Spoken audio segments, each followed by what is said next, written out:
Welcome back. I hope you all had a great summer, and it's good to see some familiar faces from last year. And Lord willing, He'll bless our time together this fall and winter and next spring. I was hoping for a rapture this morning. Rosh Hashanah, 6 o'clock Israeli time, 7-hour difference, would have made it 11 o'clock here, but because of daylight saving, I was packed and ready to go. I was waiting for the trumpet at noon. Didn't come, so I should have prepared, but I was, I prepared. The Bible opens with a book of Genesis, a book that tells us about the creation of the first heaven and the first earth. The Bible closes with a book of Revelation that tells us about the creation of a new heaven and a new earth. Between Genesis and Revelation, you have what's called the Bible, and it's God's history of the world. The Old Testament begins with the creation and ends with the Jews' return from the Babylonian captivity and the rebuilding of the wall around Jerusalem. The New Testament begins with the births of John the Baptist and Jesus Christ, and ends with the great white throne judgment and the destruction of the present earth and the present heaven and the creation of a new heaven and a new earth and eternity future, which will be wonderfully glorious. No Republicans or Democrats, just a king who knows absolutely what he's doing. We won't have any arguments then. The Old Testament is made up of 4 groups of books: the Pentateuch, the books of history, the books of poetry, the books of prophecy. The Pentateuch is the first 5 books of the Bible. It's also called the Torah. It's also called the book of Moses. It begins with the creation and ends with the children of Israel on the banks of the Jordan River getting ready to cross the river into Canaan and conquer it. It ends there. The Pentateuch was written by Moses, and he died just prior to the children of Israel crossing the Jordan River, going into the land of Canaan to conquer it. That conquest was led by a man named Joshua, and it's written about in the book of Joshua. That's followed by Judges and 1st and 2nd Samuel that tell us about the kingdoms of Saul, David, and Solomon. When Solomon died, his son Rehoboam blew it. The kingdom was divided into a northern and southern kingdom. The northern kingdom was very wicked, and it was carried away into captivity by the Assyrians in 722. The Babylonian kingdom, the southern kingdom was a little bit more righteous. They both had 19 kings. The north, all of them were wicked. In the south, 8 of the kings were good. Of those 8 kings that were good, 2 were actually excellent: Hezekiah and Josiah. So as a result, there was a little more righteousness in the south, and it lasted a bit longer, but it was still wicked and idolatrous. And so in 586, the Babylonians conquered Jerusalem and carried them all back to captivity. The Persians conquered the Babylonians, and God let them return. They rebuilt the wall and rebuilt the temple and rebuilt the wall, and the Old Testament ends right there. What we've been doing is working our way through the Pentateuch. And when we finished up last spring, we had finished with the book of Genesis. Genesis, again, begins with the creation. It tells us about the fall, about Adam and Eve being kicked out of the Garden of Eden and populating the earth, which was incredibly wicked. So wicked, in fact, that God brought a flood on the earth and wiped out everyone except Noah and his family. 8 people were saved. When Noah and his family left the ark, they repopulated the earth, but it didn't get so good. We found that this thing God had given us called human government was used by Nimrod to organize a rebellion, the first organized rebellion against God. They built a Tower of Babel, which is really a religious icon to hold the people together. God had said when Noah and his family got out, scatter, populate the earth. Nimrod said, no. We're going to stay here. And that was the whole point of the Tower of Babel. So God said, this isn't going to work. So he came down, confused their languages. That scattered them. And that is really, everything I just talked about was covered in the first 11 chapters of Genesis. In the 12th chapter of Genesis, God grabs a hold of one man named Abraham, calls him out of Ur of the Chaldees, which is southern Iraq, and tells him that he's going to make of him a great nation. He's going to give him the land of Canaan, and he's going to bless the world through him. That is the 12th chapter of Genesis, and it changes the whole tenor of the Scriptures. From that point on, The Old Testament is simply the story of God going about fulfilling the promise he made to Abraham. He did fulfill it, partially. He made of Abraham a great nation.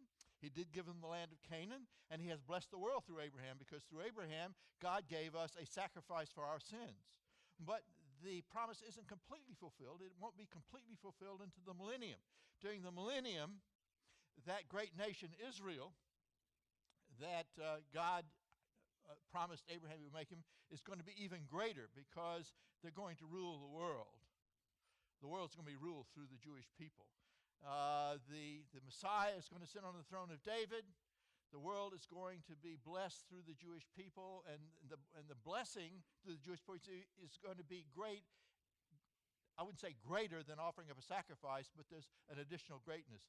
This great king is going, this great sacrifice is going to come back and rule the world, and at last we're going to have a leader who knows what he's going to be, he knows what needs to be done. So, Abraham, I'm going to give you a great nation. I'm going to give you the land of Canaan. We'll bless the world through you. They were a great nation, and they're going to be greater still. The land of Canaan they were given, but they're going to be given even more land when the Messiah sits on the throne of David and rules the world. They'll have all the land from the Euphrates to the river of Egypt. And was the world blessed through Abraham? Absolutely. We're given a Messiah, a sacrifice for our sins. But we're going to have an additional blessing. During the millennium, the same sacrifice is going to be a king and rule the world. So it's wonderful. It's a wonderful promise. The Abrahamic covenant, in a sense, is the story of the Bible. What's the great game plan? Read the Abrahamic covenant. Anyway, it got off to what, from our perspective, is a slow start. With God, it was the perfect start. With us, it seems slow. 25 years before the first kid. But he finally came, Isaac. And then we read about Isaac's son Jacob and Esau and the feud they had, and Jacob being forced to flee to live with his uncle Laban in Haran, and where he married and had children, and then he returned, and his children did not get along, but he had one great son, a son named Joseph, and Joseph was sold into slavery by his jealous brothers. But then we all know what happened when Joseph went down to Egypt. Even though locked up, he was able to interpret Pharaoh's dream. He interpreted it to mean you're going to have seven fat years followed by 7 lean years. Pharaoh was impressed. He made Joseph the second most powerful man in all of Egypt. And folks, that's no small thing. At this time in history, Egypt was the most powerful nation in the world. They were it. So Joseph, in a certain sense, was the second most powerful man in the world. And he was incredibly successful in storing up grain during the 7 fat years. And then the 7 lean years, not only did the Egyptians have food to eat, they were able to sell a lot of extra grain to the folks in the surrounding nations, and they became rich in the process. So they loved Joseph. Of course, you can imagine why they would love Joseph. In any event, his family that was still living back in Canaan came down during the time of the famine, and they were reunited. And eventually the whole family moves down. So in 1845, the family of 75 enter Egypt. And then there's very little of Genesis left. We read that shortly after that, Jacob died, and then finally Joseph died. And this is where the book of Genesis ends, and this is where we ended last spring. Now, when you go to the next book, the book of Exodus, 280 years have passed. And things have changed drastically. We pick up the book of Exodus, and we find this nation of people called the Egyptians that love Joseph and his family now hate them. They've made slaves of them. Not only that, they've issued an edict that all newborn males are to be killed. This is not good. And the story of Exodus, Leviticus, Numbers, and Deuteronomy, the last 4 books in the Pentateuch, record the story of God delivering his people from slavery in Egypt and putting them on the banks of the Jordan River ready to go in and conquer the land of Canaan. Now, what I'm going to do over the next few months is go through each of these books. Exodus in more detail than perhaps Leviticus, Numbers, and Deuteronomy, but I want to go through all of them and give you a little sense about what was going on. But what I want to do this evening is give you the story of all 4 books together. Let's get a sense of the big picture, and then we'll go back and start working out the details. On a map, it looks like this. The story of Exodus, Leviticus, Numbers, and Deuteronomy is the story of God taking Israel from Egypt to Canaan. This is Egypt here, and God's going to take him up to Canaan, and we read about that story, that great adventure, in these 4 books. Israel's circumstances had obviously changed. I just pointed out, when the book of Genesis closed, Joseph and his family were celebrated, and rightly so. They had saved a nation from starvation, and not only that, made them rich. So of course they loved them. Save me from starvation and make me rich, I will love you. So they did. 280 years later, I pick up the book of Exodus, and I find they are slaves. An edict has been issued to kill newborn sons. What happened? There's a spider web up here. I'm having spider problems. Bill? So for those of you who are here this morning, you don't understand the spider problem that we're having here. I think they follow me around. There's a film about that, arachnophobia or something, isn't it? Huh? That's it. The spider curse is on me. I know. Okay, let's go back. Now, there was, we're told, a Pharaoh that didn't know Joseph. Exodus chapter 1, verse 8. Then a new king who did not know about Joseph came to power in Egypt. Look, he said to his people, the Israelites have become much too numerous for us. Come, we must deal shrewdly with them, or they will become even more numerous, and if war breaks out, we'll join our enemies, fight against us, and leave the country. So they put slave masters over them to oppress them with forced labor, and they built Pithom and Ramesses as store cities for Pharaoh. But the more they were oppressed, the more they multiplied and spread. So the Egyptians came to dread the Israelites and worked them ruthlessly. They made their lives bitter with hard labor and brick and mortar and with all kinds of work in the fields. And all their hard labor, the Egyptians used them ruthlessly. The king of Egypt said to the Hebrew midwives, whose names were Shiphrah and Puth, when you help the Hebrew women in childbirth and observe them in the delivery stool, if it is a boy, kill him, but if it is a girl, let her live. The midwives, however, feared God and did not do what the king of Egypt had told them to do. They let the boys live, and I'll leave the rest of it for you to read. So the circumstances are these. There's a Pharaoh who doesn't remember Joseph. So what happened? There was this great history the Egyptians had with the family of Jacob and Joseph, but now they don't seem to remember him. What happened was this. The change came about actually for several reasons. To begin with, a group of people called the Hyksos had conquered Egypt and ruled it for about 170 years. Now, the Hyksos are people that came from the eastern Mediterranean. Think Canaan, think Phoenicia, modern-day Lebanon, think Syria. The Hyksos came from this area on the eastern Mediterranean. They sailed over or came by land, we don't really know which, to Egypt and conquered the Egyptians. This happened about 125 years after Joseph's family came to Egypt. They came in 1845. 125 years later, the Hyksos came down. They conquered the Egyptians and took over. And one of the reasons they were able to conquer the Egyptians is because they had iron chariots, they had horses trained for battle, and they had composite bows for their bows and arrows. These tools, military tools, gave them a real advantage over the Egyptians. They conquered the Egyptian army, and they took charge of Egypt and made their capital at what is now called Ramesses. It was called Zoan or Avaris at the time. And they ruled for 170 years. And as you can imagine, the native Egyptians didn't like this. Well, no one likes foreigners coming in, right? We're a bunch of xenophobic people. They didn't like them. So what happened after 170 years, the native Egyptians rose up and threw the Hyksos out. Now you have native Egyptians ruling again. But this new batch doesn't remember Joseph. Plus the fact they don't like foreigners. Why don't they like foreigners?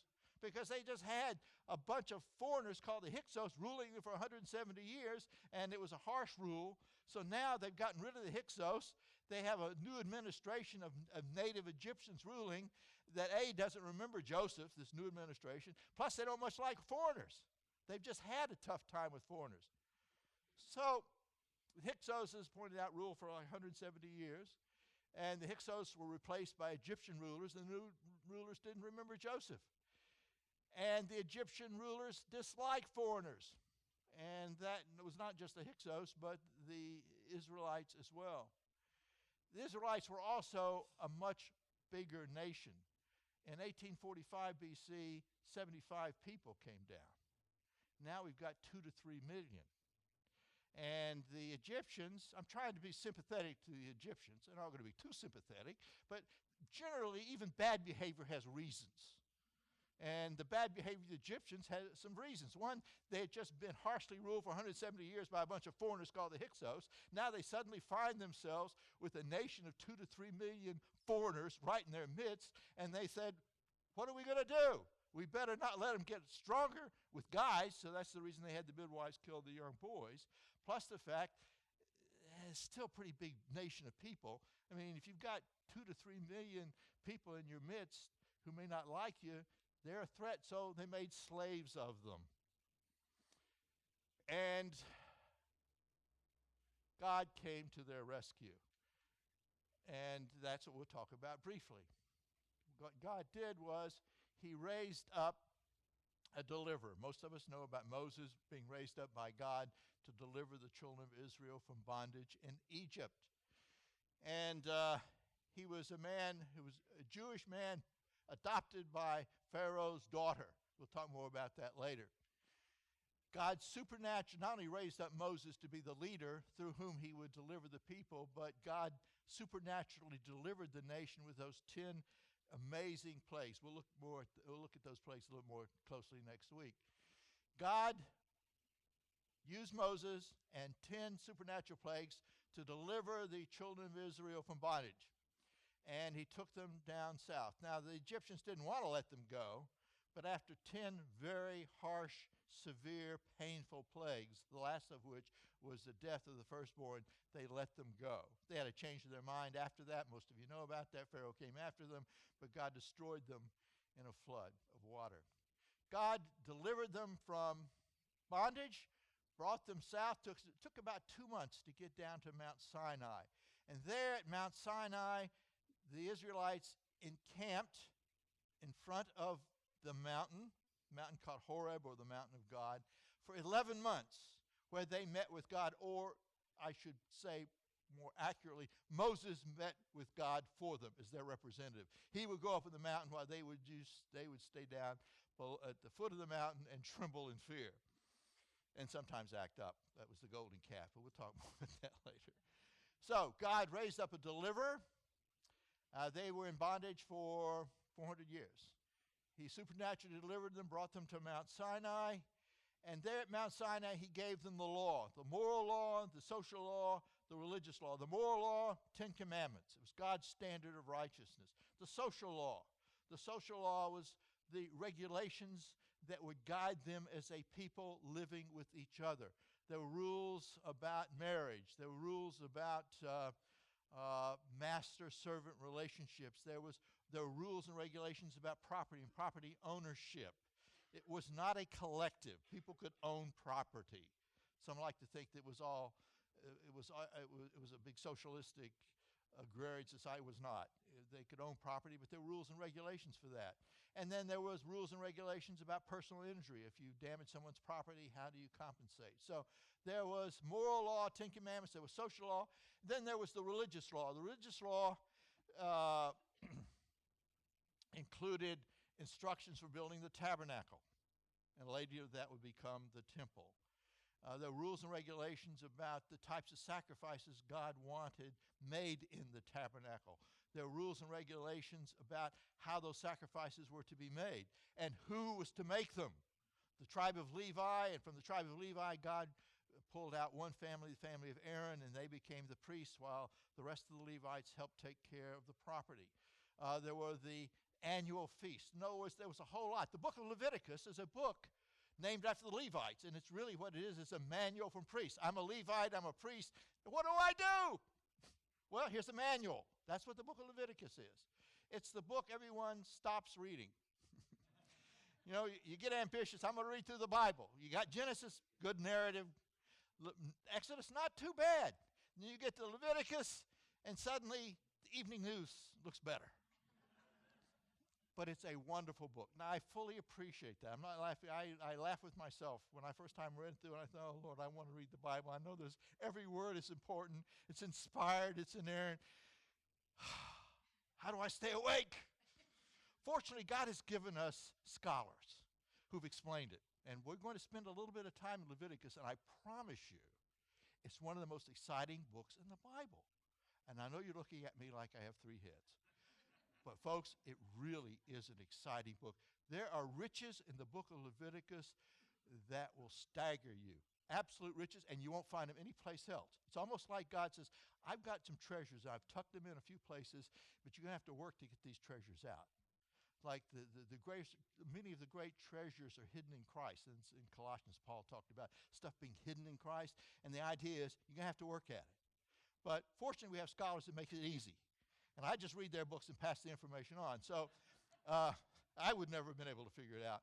But you really sort of have to be a Jewish scholar. You've got to understand a lot about Jewish history and things like that. But it's an exciting book. In any event, God brought the children of Israel out of Egypt, brought them down to the Sinai, and there at the Sinai he met with them for 11 months. It took him about 2 months to come down, 11 months there for a total of 13 months. He gave them the moral law, the 10 commandments. We're going to talk about the moral law. We're going to have one whole lecture on law. And it isn't boring, believe me. But it's been a controversial subject for years, and you need to get a handle on it. The social law and the religious law. All right. It was also at Mount Sinai that they made a covenant with God. It's called the Mosaic Covenant. We talked about the Abrahamic covenant, that covenant God made with Abraham. God called Abraham out of the Ur of Chaldees and says, I'm going to make of you a great nation. I'm going to give you the land of Canaan. I'm going to bless the world through you. That's what the rest of the Old Testament is about, God fulfilling that. And in a sense, the whole of human history is about God ultimately filling every aspect of that promise. That's the great storyline. That's the Abrahamic covenant. But God made another covenant. Oh, by the way, that was an unconditional. God said, I'm going to give it to you. All you have to do is accept it. At Mount Sinai, the Israelites made a covenant with God. It's called the Mosaic Covenant. But this was a little different. God gave them this package of information called the moral law, the social law, the religious law. And God gave it to him and says, if you do this, you'll be blessed. But if you don't do it, you'll be cursed. It was a conditional covenant. The Abrahamic covenant was unconditional. It was just, here it is. All you have to do is accept it. That's what our salvation is based on. Our salvation is tucked away in the Abrahamic covenant. The Mosaic covenant is a conditional one. Here's the law. Do this and you will live. Well, how well did they do? They didn't do well at it at all. And neither have we. Neither has anybody else. And when the New Testament talks about us no longer being under the law, that's what it's talking about. When Jesus Christ died, the Mosaic covenant was over with. But we're going to talk a little bit more about that when we get to it. So they made an agreement. I remember reading years ago when I first became a Christian, I was reading about all these covenants and things. And I remember one salty old Jewish Christian who was talking about the Mosaic covenant at Mount Sinai when God gave him the law and Moses came down with the law and says, do this.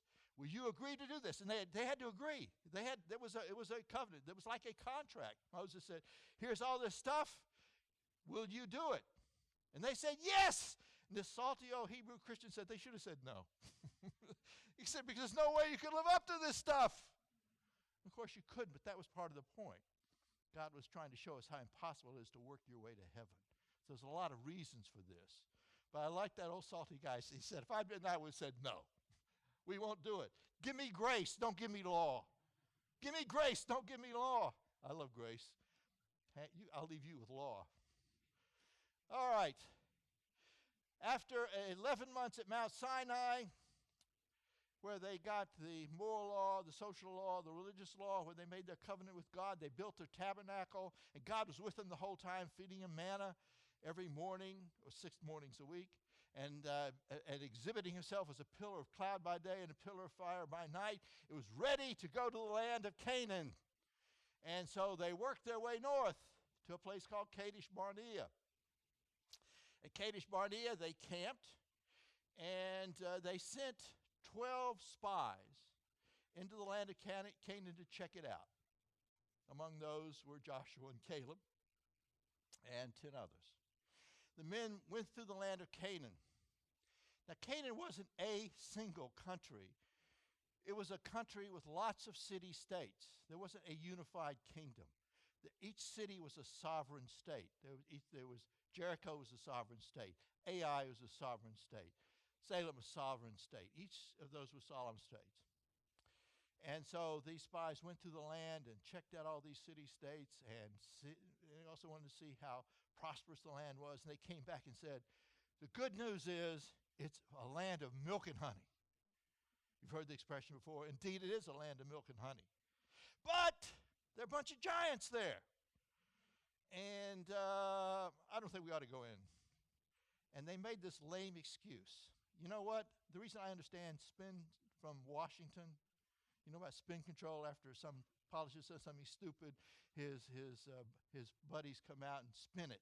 They try to twist it. Well, that's exactly what they did here. These guys, 10 of the spies, came back with a bad report, 2 with a good report. They all agreed it was a land of milk and honey, and they all agreed there were giants in there, but 10 of them said, let's don't go in. 2, Joshua and Caleb, said, what are you worried about? We've got God on our side. That made sense to me. I mean, after all, God had just delivered them from the greatest army in the world, had he not? He had made himself evident as a pillar of cloud by day and a pillar of fire by night. He was feeding them miraculously. They lived in miracles every single day. Manna. God was clearly miraculous. I mean, it didn't require a lot of faith in whether or not God exists. They saw him as a pillar of cloud by day, a pillar of fire by night. They didn't have to have a lot of faith that God was a miracle performing God. They saw him perform miracles, had they not? And that was Joshua and Caleb's view. Yeah, they're a bunch of giants, but what's the problem? God has just wiped out the most powerful nation, the army, the most powerful nation in the world. But the other 10 said, oh, no, let's don't go in. They're a bunch of giants. And we're not afraid for ourselves. This is the spin. We're afraid for our children. Is that phony or what? Actually, they were scared. But why were they scared? I mean, I know this is things that I never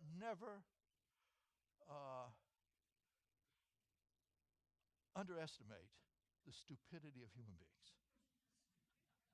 I mean, folks, the whole Egyptian army had just come after them. I promise you that's much more powerful than anything in Canaan. God had wiped them out. He'd repeatedly shown them that he was a sovereign, all-powerful God who could do anything he wanted to do. You and I require a bunch of faith. They could see. And still, you know what the people said? We're going to go with the 10. Now, God has a great sense of irony.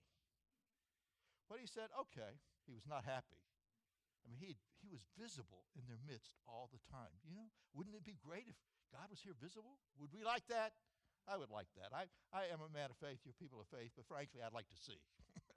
I'm looking forward to seeing. You're not looking forward to seeing? Of course you are. So God said, I'll tell you what I'm going to do.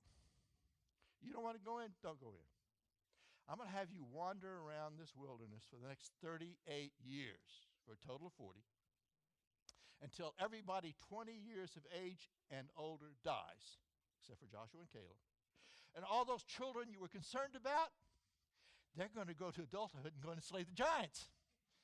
I love God's sense of humor. I mean, it's a sense of irony. You're afraid for the kids. You know who's going to slay the giants? Cowards. It was an act of cowardice, pure and simple. It's not that they didn't want the land of milk and honey. They wanted it, but they were cowardly before the giants. So God said, the children you're afraid for, as phony as that is, they're going to go slay the giants. So they wandered around in circles for the next 38 years.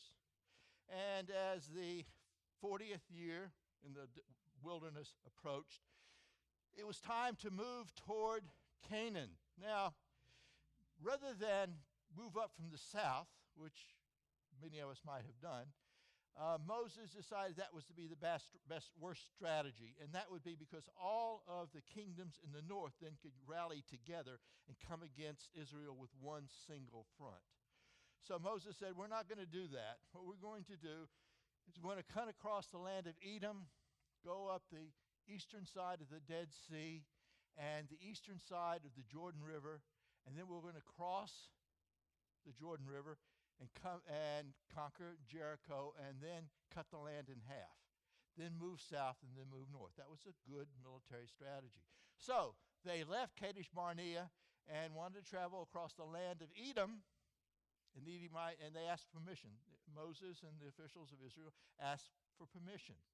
And the Edomites said, no, you can't come. God was unhappy with their lack of hospitality because Moses said, we won't disturb your crops. We won't take your food. We won't disturb you. And of course, it's a big nation. It could be a little bit scary, 2 to 3 million people coming across your little country. But we won't bother you. They said no. That was very inhospitable. And God said, but you know what? The Edomites are relatives. They are the descendants of whom? Esau. So don't touch them. And so they didn't. Instead of cutting across Edom, which would have been the shorter way, they traveled down to Ezion-Geber and then went up the eastern side of Edom. They wanted to go through Moab and Ammon as well to the eastern banks of the Jordan River. And they asked the Edomites and the Moabites and the Ammonites if they could pass through their land.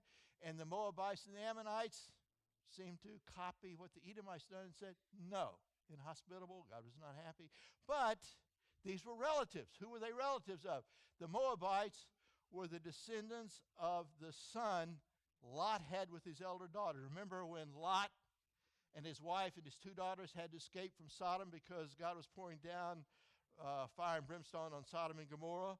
Well, remember that Lot and his wife and his 2 daughters escaped.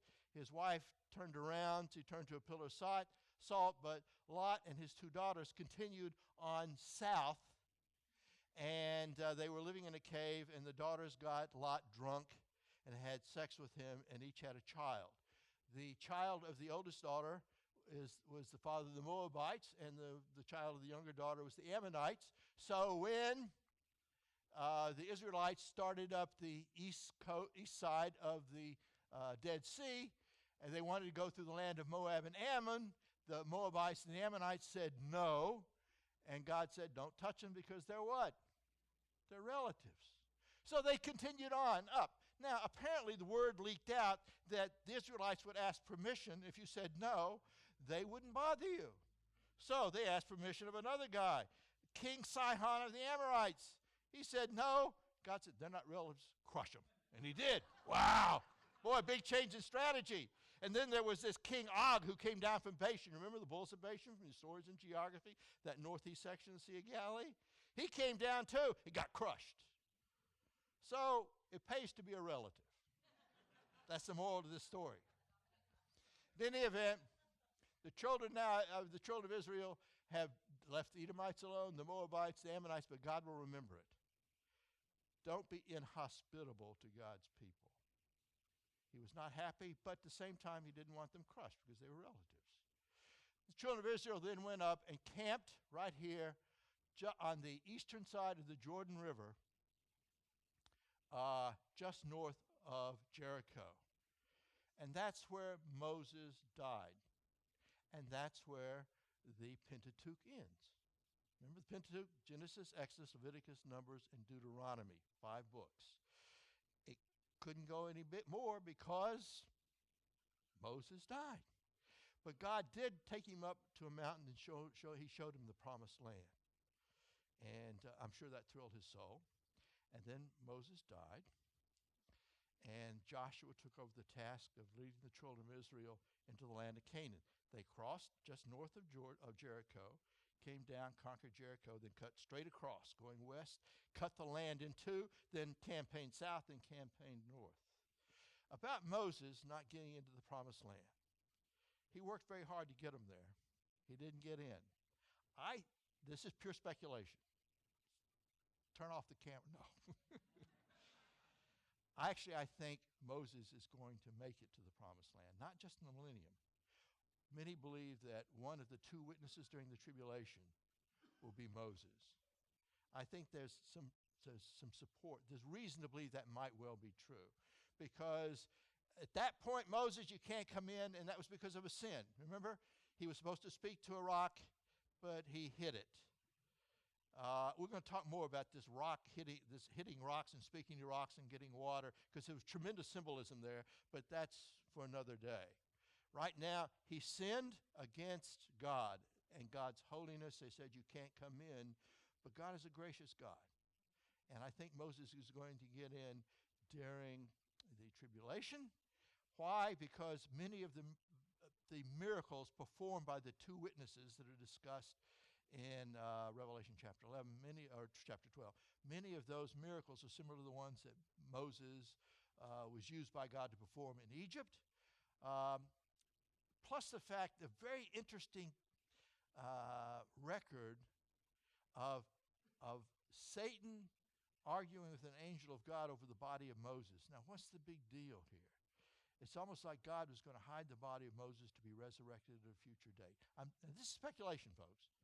And we know that Satan argued with an angel of the Lord over the body of Moses.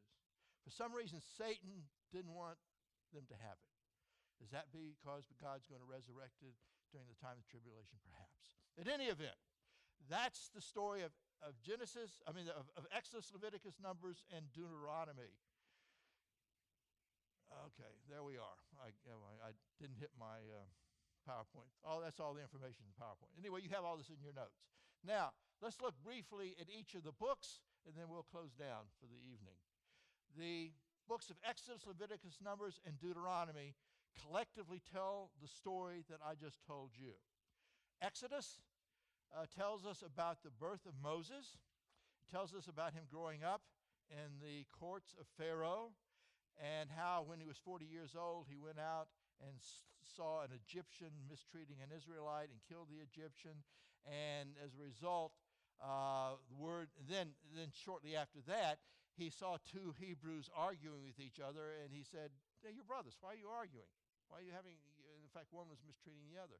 And then the guy said, "Are you going to kill me the way you killed that Egyptian?" Ooh. Moses then realized he'd been found out, and he had to flee. And he fled to the wilderness, where he spent 40 years. He spent 40 years living in the household of Pharaoh. He spent 40 years in the wilderness, and it was while he was in the wilderness that he got married, and he had a couple of sons. And then one day he was on Mount Sinai, the mountain of God, and he saw that bush that was burning but not consumed. He met God. God said, "Moses, it's time to go back and lead my people out of bondage." And so Moses now he doesn't feel too confident. He was extremely confident 40 years earlier. After 40 years in the wilderness, he doesn't feel so confident anymore, but he did go back, and he met with Pharaoh. Pharaoh wouldn't let the children of Israel go, and then 10 plagues later, he does let them go. And Moses brings the children of Israel down to Mount Sinai, where they spend 11 months. And that's where the book of Exodus ends. It's the book of deliverance. It's the book that tells us about Moses' birth, growing up in Pharaoh's house, escaping to the wilderness for 40 years, meeting with God, going back to Egypt, talking with Pharaoh, being the instrument through whom God poured out the 10 plagues, and then delivering the children of Israel out of Egypt under the great Exodus, taking them down to Sinai, and at the Sinai meeting with God and getting the law and all that business. After that 11 months at Sinai, the book of Exodus ends.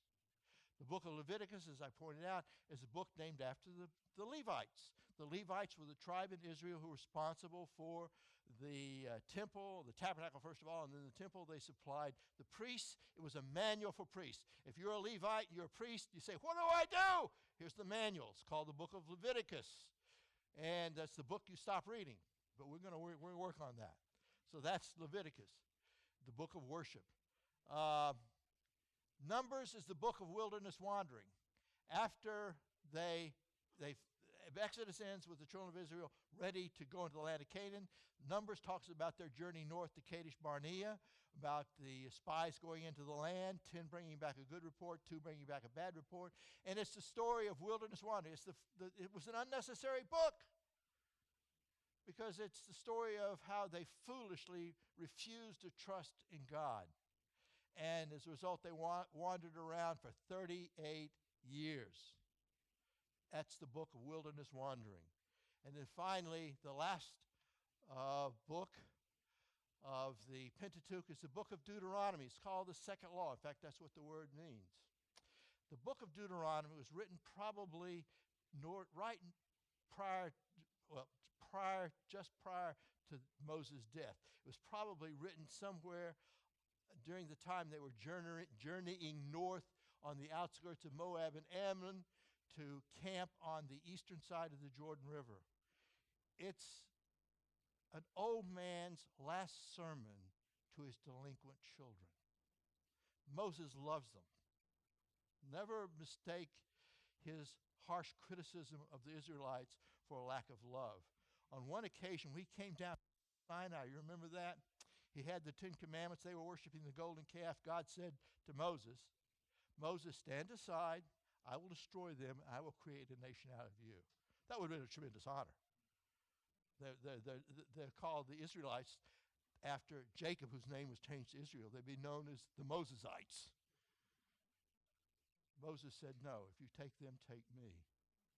What a tremendous love he had for the people. Now, he wasn't happy with the way they were acting, but a tremendous love for his people. So the book of Deuteronomy is this last sermon. He knows he's going to die.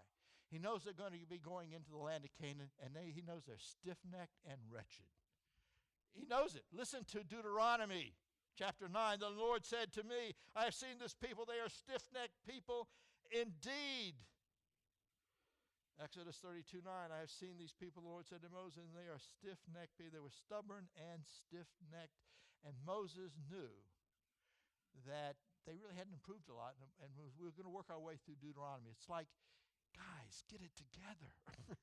Can you imagine, you're old, your son is going to leave home, you're going to be dying soon, he's been wretched, and you sit down with him and say, son, please get your act together. That's Deuteronomy. He said, you can feel his bleeding heart through the whole thing. He tells them that they are, in fact, going to be disobedient. He knows it. He lets them know that because of that, they're going to be dispersed and scattered. And, in fact, their dispersions are going to be so horrible that in the mornings they're going to be wishing it was evening. Remember this? The evenings you're going to be wishing it was morning. It's like in Deuteronomy, you hear the echoes of the Holocaust. In Deuteronomy, you hear the echoes of the Russian pogroms. In Deuteronomy, he just tells them their future. Your future's going to be miserable because you're going to be a miserable, stubborn, selfish people. In fact, all through this time, as he points out repeatedly in Deuteronomy and other books, they'd taken their Egyptian gods with them. They worshiped Jehovah, but they were worshiping their gods. They were polytheistic. Keep in mind that society at this time in history was polytheistic. If you don't grasp that, you won't understand what's going on. Because you're saying, wait, they're over here worshiping Jehovah. They love worshiping Jehovah. He was their special God. But they also love worshiping Baal and Asherah and all of the Egyptian gods as well. And that's unacceptable to God. All roads don't lead to God. Deuteronomy is an old man's last sermon to his delinquent children, and he knows they're going to go south. He knows they're going to be bad. But then he ends on this incredible high note. Because of the covenant God made to Abraham, remember, it's unconditional. God's going to bring you back anyway and bless you. And then he says something that every Calvinist warms the heart of every Calvinist to this day. Hope you're all Calvinists, aren't you? You better be, right? Well, sick Innsmouth was on you. To this day, God has not given you a heart to believe. He's critical of them. He lays out the whole history of their disobedience, their polytheism, their idolatry, their stubbornness, their unwillingness to go into the land of Canaan after seeing these tremendous demonstrations of God's supernatural power and his willingness to take care of them. But he said, in the end, to this day, God has not given you a heart to believe.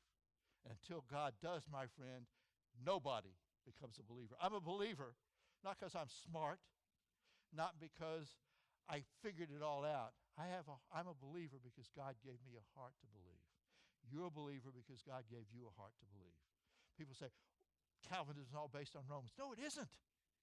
You find it right here in the Pentateuch. Now, I'm not going to try to overstate the case. Please don't misunderstand me. But we are held responsible for exercising free will. And they were held responsible for that. They should have been obedient, should they not? Look at the miracles.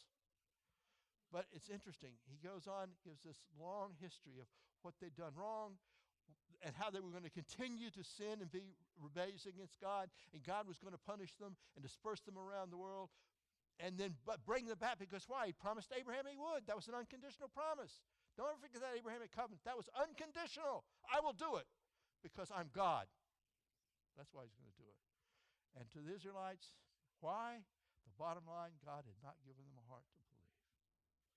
That ends our overview of the last 4 books of the Pentateuch: Exodus, Leviticus, Numbers, and Deuteronomy. Next week, the Lord willing, we'll start working our way through the book of Exodus. If you get a chance, do some reading.